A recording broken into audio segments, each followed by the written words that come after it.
Alors, bienvenue dans cette nouvelle vidéo. Donc, aujourd'hui, je voulais expliquer pourquoi. Parce que beaucoup disent aux personnes qui ont été harcelées à l'école, mais parlez-en, surtout parlez-en. Je dis pas que c'est un mauvais conseil, loin de là, mais je pense qu'il faut quand même comprendre pourquoi, effectivement, c'est pas toujours possible. Donc il faut bien comprendre comment se met en place le harcèlement en question. Donc d'abord, ça peut être par petites touches. Ça peut commencer par une rumeur, ça peut commencer par des petites remarques, des choses en fait qui ne sont pas anodines, mais qui vont paraître anodines, qui vont pas vraiment être prises à leur juste valeur. C'est-à-dire qu'on va attribuer à ces faits-là quelque chose de temporaire. On va se dire mais ça va passer, c'est pas grave, j'en ai vu d'autres, etc. Et il faut savoir qu'au début des attaques, donc quand ça commence, on se dit qu'on peut supporter plus longtemps. En fait, à ce moment-là, on n'est pas encore dans un état d'épuisement. Ce qui est particulier, c'est que quand on est harcelé, c'est effectivement que ça se répète et c'est graduel. Donc ça commence généralement, je ne veux pas dire avec un fait anodin parce que c'est parfois quelque chose qui fait souffrir énormément. Mais c'est par petites touches et puis on regarde si la personne ne se défend pas. Dans ce cas-là, ça continue. Donc la personne ne considère pas nécessairement elle-même que c'est grave. Et ce qui est particulier, c'est qu'elle peut se considérer elle-même comme responsable de tout ça. Et elle va se dire, surtout si elle est à l'adolescence, parce qu'il y a quand même beaucoup de personnes qui sont harcelées à l'adolescence, et même dans l'enfance, je vais dire, parce que même déjà dans l'enfance, on peut se dire ce genre de choses, que on va apprendre à se défendre par soi-même. Donc on ne veut pas tellement faire intervenir les adultes, on ne veut pas tellement que les autres interviennent, parce qu'on se dit que c'est une façon d'acquérir son autonomie et que donc nous, on est plus intéressé forcément d'arriver à faire les choses comme un adulte, c'est-à-dire tout seul, enfin ce qu'on imagine être ce que les adultes feraient. Or, il faut savoir qu'en réalité, donc ça, on l'apprend au fur et à mesure des années, en réalité, quelque chose qui est adulte, c'est surtout de pouvoir demander de l'aide quand on se sent dépassé. C'est aussi savoir mettre le haut là quand on a dépassé une certaine limite. Et les limites en question, on ne les pose pas à enfant ni adolescent, je pense qu'on les pose à la fin de son adolescence, parfois même plus tard. Reconnaître ses propres limites, pour ça, il faut avoir une certaine expérience de vie, il faut avoir eu quelques expériences quand même peut-être négatives pour pouvoir se dire là, c'est ma limite. Moi, j'ai expliqué dans l'autre vidéo que j'ai faite pourquoi je n'avais pas le sens du respect de moi-même, de ma personne, peut-être moins aussi des autres du coup, mais j'ai estimé que le sens de cette valeur était importante à partir du moment où je me suis laissée faire un certain temps et j'ai compris que c'était pas une bonne chose. Alors, on peut être aussi influencé par des idées religieuses tout simplement. Donc moi, je suis d'une famille chrétienne et j'étais dans une école catholique, donc pendant mes primaires. Pendant mes primaires, donc on avait des cours de religion qui nous disaient que Jésus, quand il se faisait frapper, tendait la deuxième joue. Vous avez certainement connu tout ça ou entendu tout ça. Et que le ciel nous venge ensuite s'il y a des problèmes. Et donc c'était un petit peu mon optique quand j'étais en primaire. Ça peut faire rire parce que c'était un peu bébête comme idée, mais voilà, c'était pas en accord en tout cas avec la réalité. Et donc ce que j'avais tendance à me dire, c'est qu'un jour ça leur retombera dessus et c'est tout. Et donc du coup je me défendais pas parce que j'avais cette idée-là. Et puis après, évidemment, cette idée-là, j'en ai un peu voulu à la religion, j'ai un peu tourné le dos, j'étais devenue plus scientifique à cause de ça aussi, parce que j'ai trouvé que c'était pas vrai. Maintenant, je ne suis plus si sûre. Hein, avec le recul, parfois je me dis que les gens récupèrent quand même ce qu'ils ont semé au final, et ce qui est au fond très logique, d'un point de vue en tout cas relationnel. Voilà, donc tout ça pour dire qu'un adolescent ne sait pas nécessairement s'exprimer, n'a pas nécessairement l'envie non plus, parce qu'alors il a l'impression que c'est un échec de ne pas pouvoir se défendre seul, et donc il va plutôt chercher des techniques pour se défendre. Alors, comment peut-il se défendre? Il va essayer de négocier avec les bourreaux en question, parce que ce sont vraiment des bourreaux, Et malheureusement, généralement, ça provoque des critiques, ça empire les choses. Donc il va assimiler assez rapidement le fait de se défendre avec le fait d'aggraver les choses. Et donc généralement, il ne va pas en parler. Il va se dire que s'il réagit, ça pourrait s'empirer, ça pourrait être pire. Et je pense qu'effectivement, dans certains cas, ça peut l'être, mais en même temps, le plus dur, en fait, ce dont il faut vraiment se méfier et ce qu'on ne sait pas quand on est harcelé, c'est que ça dure dans le temps et que donc on s'épuise et que nos forces pour s'en sortir sont peut-être meilleures au début qu'à la fin. Après avoir été harcelé à un certain moment, forcément, vous pensez d'autant plus que c'est de votre faute, vous êtes d'autant plus fragilisé, vous vous sentez encore plus minable et donc vous avez encore moins envie de faire intervenir quelqu'un d'autre. Et donc ça, c'est un cercle vicieux, ce qui explique que beaucoup d'adolescents vont se réfugier dans le silence, vont éventuellement se confier à un journal intime. Moi, c'est ce que j'ai fait en tout cas pour m'en sortir. Et ce journal m'a aidé énormément. Donc ça, je le conseille si jamais. Je le conseille parce que c'est beaucoup plus facile parfois d'en parler aussi par écrit.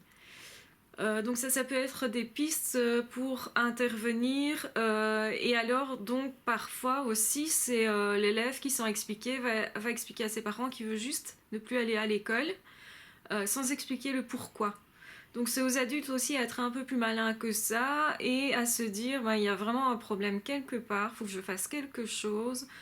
Quand on voit quelqu'un qui se renferme, qui commence à pleurer, qui commence à ne pas dormir, qui a des troubles alimentaires, donc trop manger ou trop peu. Moi je mangeais énormément peu, énormément peu.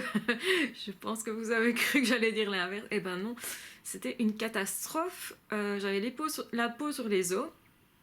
Et je mangeais encore moins. Donc voilà, ça aurait pu très mal se terminer. En tout cas, au niveau physique, il faut savoir que le physique empathique, il y a des troubles qui vont se mettre en place. Moi, j'avais tout le temps mal de tête, par exemple.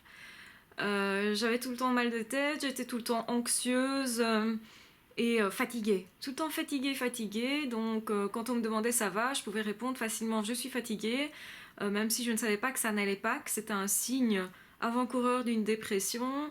Et effectivement, après, la dépression est arrivée, puisqu'on ne s'en sort quand même pas directement. Hein. Alors, moi j'ai vu ça aussi une occasion de se découvrir, etc., de sortir de là. Donc j'ai expliqué qu'il y a il y a beaucoup de moyens de s'en sortir. Il faut surtout ne pas penser que c'est foutu d'avance, surtout pas. Je pense que le problème, c'est aussi qu'on ne voit pas spécialement les solutions. On se dit en parler, oui, mais pourquoi? On ne voit pas la finalité de ce geste-là. On voit pas, on a peur aussi, on a peur d'être mis en conflit davantage avec les autres, on a peur de dénoncer les autres, on a peur de ne pas être juste. On pense déjà que c'est de notre faute, donc forcément on n'a pas nécessairement envie d'aller, comme on dit, mettre le loup dans les poules, c'est-à-dire aller remuer les choses, etc. On a plutôt tendance à tasser les choses, et puis faut savoir que les harceleurs aussi font tout pour qu'on n'en parle pas. Ils peuvent menacer pour ça, ils se méfient en tout cas de ce que pourrait dire la personne, ou alors ils vont la ridiculiser en essayant de montrer que de toute façon elle raconte des blagues, elle raconte des choses qui ne sont pas tangibles, qui ne sont pas crédibles, donc pour qu'elle perde vraiment les possibilités de défense en fait. Hein. Donc oui, il faut en parler, mais c'est vraiment extrêmement difficile. On n'a pas envie de le faire généralement avec des adultes parce qu'on est dans deux mondes différents. Quand on est adolescent, même jeune enfant, et quand on voit les adultes, on n'est pas dans le même monde. Donc on a l'impression qu'on ne sera pas compris, et parfois c'est pas une impression, parfois on n'est complètement pas compris.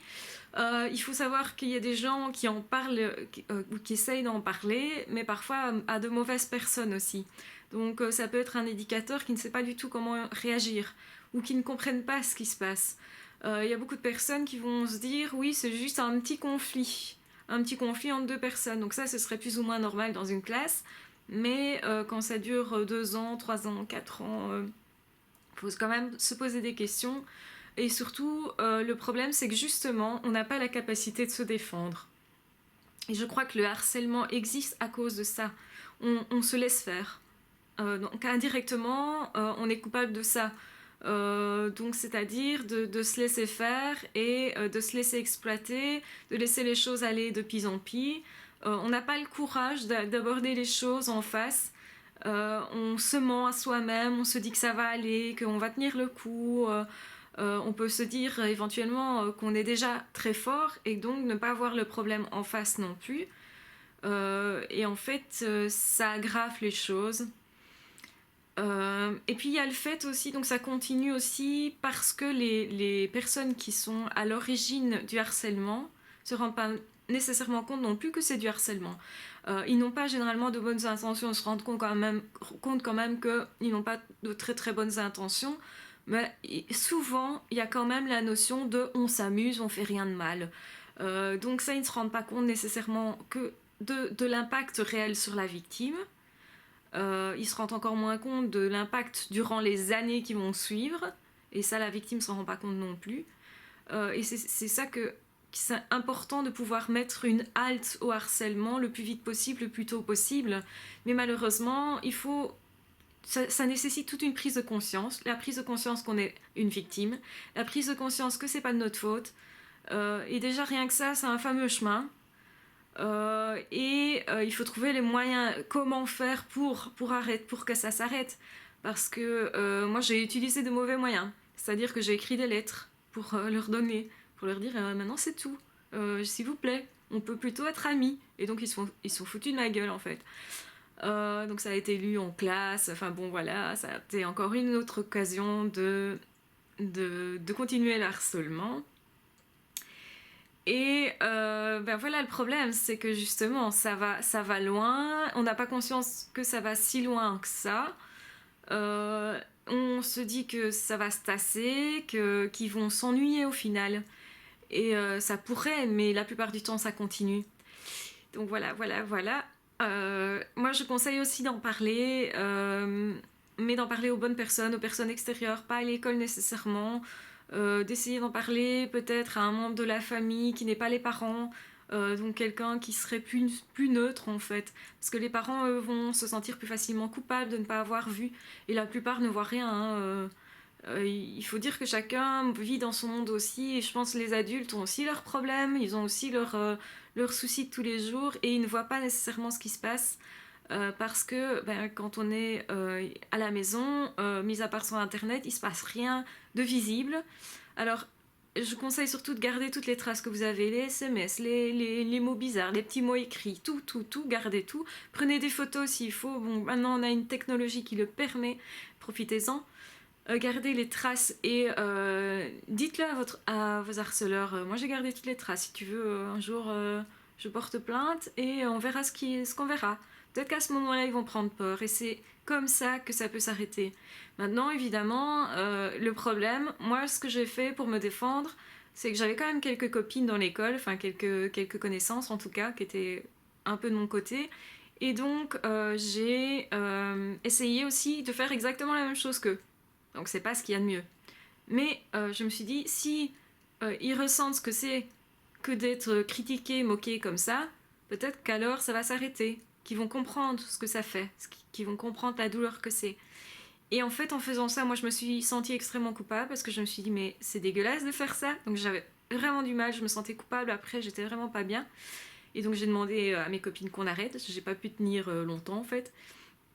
Et donc vous impliquez d'autres personnes, donc des filles qui nécessairement n'avaient peut-être pas envie de se mettre là-dedans. Donc ça aussi, ça peut se retourner contre elles, faut y penser. Et c'est souvent pour ça que la personne qui est harcelée n'est pas défendue et ne se défend pas. Elle a peur aussi de créer des problèmes chez les autres. Elle n'a pas envie de créer des problèmes chez les autres. Donc c'est un excès d'empathie alors que les harceleurs, eux, sont vraiment pas empathiques. Donc là, on a vraiment deux caractères différents, opposés. Et donc c'est pas normal d'être pas du tout empathique. Même à l'adolescence, c'est pas normal. Et je rejoins ce qu'on m'a dit sur un commentaire. Effectivement, les personnes sont ce qu'elles sont, quel que soit l'âge. La personnalité est ce qu'elle est, quel que soit l'âge. Je ne dis pas que la personnalité est construite, elle est en devenir, mais la personne, si elle a un fond gentil à la base, euh, elle a quand même 80% de chances de rester assez gentille. Et les personnes qui, par contre, ne savent pas se mettre à la place des autres, malheureusement, ça peut créer des problèmes aussi à l'âge adulte. Et ils ont aussi un certain pourcentage de chances que ça continue, que ce soit justement ceux-là qui deviennent les patrons qui écrasent leurs employés, les mauvais collègues qui vont critiquer les autres, parce que ça peut se perdurer à l'âge adulte dans d'autres situations avec d'autres personnes. Ils vont reproduire ça parce que eux, ils en retirent quand même quelque chose. Ils se sont sentis tout puissants à écraser quelqu'un et ils se sont dit ouais moi j'ai le pouvoir, etc. Et donc c'est bien ça, hein, le problème c'est vraiment un rapport de pouvoir entre quelqu'un qui détient tous les pouvoirs et quelqu'un qui au contraire n'a pas de moyens d'action et se sent lésé à ce niveau-là. Et c'est ça qui est extrêmement dur quand on doit se remettre du harcèlement scolaire, enfin harcèlement quel qu'il soit, c'est qu'on n'a pas eu les moyens d'action. Et donc on a envie de devenir acteur de sa vie. Qu'on ne veut pas que ce soit les autres qui maîtrisent tout ça. Surtout pas des personnes qui ont des mauvaises intentions. Donc voilà, c'est extrêmement difficile. Et alors, chez la victime, moi, j'avais quand même j'étais quand même quelqu'un de particulier dans le sens où j'étais quand même très renfermée. Assez timide, même si je le cachais, mais j'étais très timide en fait. J'avais du mal à m'exprimer. Je perdais rapidement mes moyens, donc forcément, j'étais plus facilement comment dire, un oiseau pour le chat, comme je dis, donc une victime potentielle. Et j'étais quelqu'un de très sensible, je le suis toujours, mais voilà. Donc voilà, j'étais quelqu'un de très sensible. J'avais comme différence, effectivement, une façon de m'exprimer qui était peut-être pas à l'heure, une maturité peut-être différente parce que moi, me bourrer la gueule, coucher avec n'importe qui, etc., c'était pas mon trip. Donc je pense qu'ils l'ont très bien compris et qu'on était très différents à ce niveau-là. Eux, c'était plutôt le style mauvais garçon, se bourre la gueule tous les soirs, on va voir les prostituées, on a des points minables mais on s'en fout. Moi je m'en foutais pas du tout, quand j'avais des mauvais points je me disais merde. Et ça arrivait de plus en plus souvent puisque forcément j'étais dans une situation où j'arrivais plus à me concentrer, j'arrivais plus à écouter, j'arrivais plus à étudier. Donc déjà avant j'avais du mal et surtout que mon émotion était tellement intense. Je me focalisais sur d'autres choses que les cours, c'est-à-dire sur ce qu'on me disait de moi. Je réfléchissais des heures pour savoir ce que je devais faire et je trouvais pas de solution et donc ça me minait le moral. J'étais complètement fatiguée, épuisée et c'est ça le problème, c'est qu'on laisse l'épuisement venir en fait. Donc il faut réagir avant ça, idéalement, pour pouvoir se défendre et pour pouvoir au minimum partir. Alors partir, c'est pas une fuite. Donc moi j'ai dit pendant longtemps, j'ai considéré que c'était une fuite et ça m'a miné le moral pour me reconstruire, ça a été délicat à cause de ça. Je me suis quand même reconstruit rapidement finalement, mais ce qu'il faut comprendre, c'est que c'est pas une fuite du tout, c'est une sauvegarde de soi. On se sauvegarde, on se met à l'abri, on se dit qu'on va rencontrer d'autres personnes. Et ce qui m'a énormément aidé, c'est de rencontrer des personnes qui avaient connu ce même groupe, qui avaient eu des problèmes avec ce même groupe. Et donc intérieurement, je rigolais du directeur. Donc j'ai rencontré le directeur parce qu'il y avait ces problèmes. Donc moi j'en ai quand même finalement un petit peu parlé, mais par la force des choses, on va dire. Et donc le directeur m'a dit mais non, je vais pas virer. Donc il y avait 7 personnes qui m'ennuyaient plus que les autres au cours qui participaient parfois. Enfin bon voilà, on était casse de 30, donc ça pouvait faire beaucoup contre moi. Et en fait, le directeur m'a dit mais non, moi je vire pas cette personne pour une seule qui veut éventuellement partir. Donc voilà, donc il a fait ça. Après, ce qui est un peu glauque, c'est qu'il a fait sa petite enquête pour savoir qui restait l'année d'après. Voilà, c'était un peu particulier, on va dire, hein, parce que bon, c'était vraiment un mathématicien, il comptait, c'était un ancien prof de maths qui ne faisait que compter. Ça me rapporte plus d'argent de garder cet élève que de défendre une, et donc voilà. Et ce que je dis, pourquoi je rigole intérieurement, c'est qu'après j'ai trouvé bien 3-4 personnes qui m'ont dit ah mais là-bas c'est une école de cons, à cause de ce groupe-là, précisément. J'ai rencontré une fille qui m'a dit mais tu te souviens pas, moi l'année d'avant j'étais dans cette école là, j'étais pas bien et c'est ça qui s'est passé. Donc ils ont déjà fait la même chose avec une autre personne avant. Puis il y en a une autre qui m'a dit moi je sentais aussi que l'ambiance était pas terrible, que j'étais un peu moquée, ça n'a pas été si loin, mais je me suis dit l'année prochaine hop c'est terminé, je m'en vais. Donc voilà, ça c'est une bonne réaction. Donc c'est pas une fuite, c'est une sauvegarde de soi et plus on le fait tôt, mieux c'est évidemment. Et donc, je rigole parce que le nombre de personnes que je sais, moi, qui ont changé d'école à cause de ce groupe-là, je me dis, il n'a vraiment pas bien fait ses calculs, ce directeur, quoi. Et donc voilà, c'est pas facile d'en parler, c'est pas facile de se reconstruire après, c'est pas une période géniale. Il y en a beaucoup qui disent qu'ils ne se souviennent pas des détails de ce qui s'est passé. Moi, au contraire, je m'en souviens très bien. Je m'en souviens très bien parce que j'ai passé mon temps à analyser ce qui s'était passé pour ne pas que ça se reproduise à nouveau et pour pouvoir les détecter davantage si jamais je me retrouvais dans une situation pareille. Et donc, ça pourrait se produire n'importe où, hein. J'ai eu comme ça un déclic quand j'ai fréquenté certains forums. Ça est arrivé avec 2 forums il y a un moment donné, donc il y a une dizaine d'années de ça, je découvrais Internet, moi, et enfin voilà, vraiment découvrir. Et je me suis dit, mais non, dans ce forum, il y a des choses qui ne sont pas correctes, il y a des choses qui sont dites qui ne sont pas correctes. Et on me disait, mais non, c'est pour rire. Et moi, non. J'ai dit non, non. Là, non, c'est plus de l'humour, pourtant j'ai beaucoup d'humour aussi, et je peux dire des choses comme ça qui peuvent être entre les deux, mais blesser les gens en disant que c'est pour rire, non, non. Ça, c'est de la manipulation, c'est du harcèlement, et donc j'ai appris à refuser de me mettre dans des situations qui pouvaient me porter préjudice. Et j'ai fui certains forums, je me suis désinscrite de certains forums, je me suis fait exclure aussi une fois, mais c'est autre chose, j'ai pas eu le temps de me désinscrire. Mais j'étais contente de m'être fait exclure parce que je me suis dit non, non, là c'était pas normal, ça n'allait pas. Il y avait un truc de cet ordre-là. Et dès que quelque chose me fait repenser à cette période, je me suis dit oui, c'est le signal d'alarme qui me dit attention, il y a quelque chose qui se passe. Donc voilà, oui, parlez-en aux bonnes personnes, n'ayez pas honte de fuir. Considérez que vous êtes des victimes, ce qui est quand même pas facile en fait au départ. Et voilà. Donc j'espère que cette vidéo vous aura plu. Je referai peut-être d'autres vidéos sur le harcèlement. N'hésitez pas à me poser des questions si vous voulez que je fasse une vidéo pour répondre à toutes les questions éventuelles que vous avez. Je le ferai. C'est pas un souci pour moi. C'est une période de ma vie que j'ai digérée, même si j'en ai très peu parlé après.